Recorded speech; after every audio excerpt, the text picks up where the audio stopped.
Maithili express की शानदार प्रस्तुति।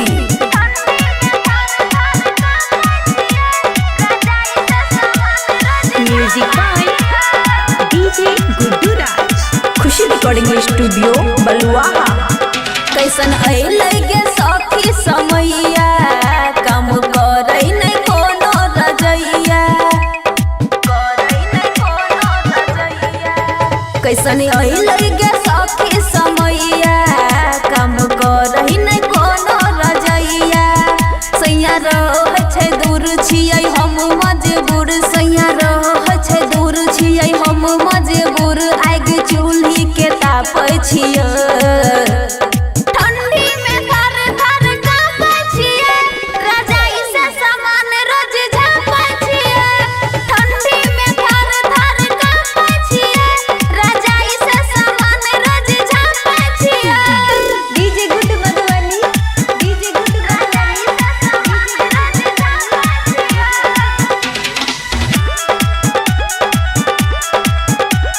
मिक्स बाय अमन अक्के।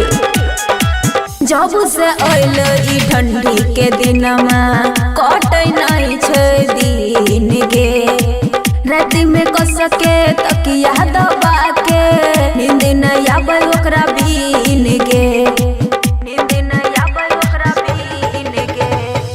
जब से अइल ई ठंडी के दिनमा, कटै नहीं छै दिन गे, राति में कस के तकिया दबा के, नींद नहीं आबै ओकरा बीन गे। कहै लागै छै दिल जियल भेलै मुश्किल, कहै लागै छै दिल जियल भेलै मुश्किल, रात दिन हम हाफै छियै।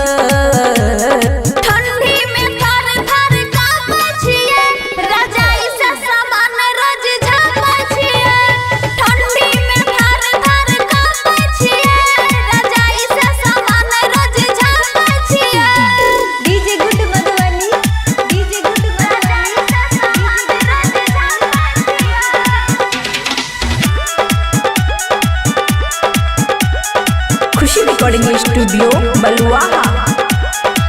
राइटर सुमित साजन देवरा देखै नहीं छै हमरा के, अजीत सैया भ गेल कसैया, दया नहीं आबै छै ओकरा के, दया नहीं आबै छै ओकरा के। राइटर सुमित साजन देवरा देखै नहीं छै हमरा के, अजीत सैया भ गेल कसैया, दया नहीं आबै छै ओकरा के, ओकरा के। होइ छै दिल में फिल गेलै दोसरा से मिल, होइ छै दिल में फिल गेलै दोसरा से मिल, ओकरा याद में जागै छियो।